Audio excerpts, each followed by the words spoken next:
Bon mercredi, on s'en va à Lassar d'abord, où le Centre de services scolaires a inauguré cet après-midi le nouveau pavillon Phénix du savoir en compagnie du ministre de l'Éducation, Bernard Drinville.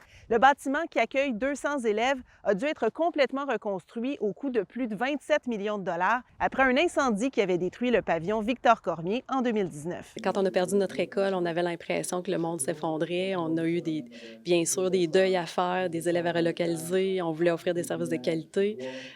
Disons que sur le coup, on n'a pas vu que ça pouvait être une belle opportunité, mais très rapidement, on s'est aperçu qu'on pouvait utiliser ça comme levier.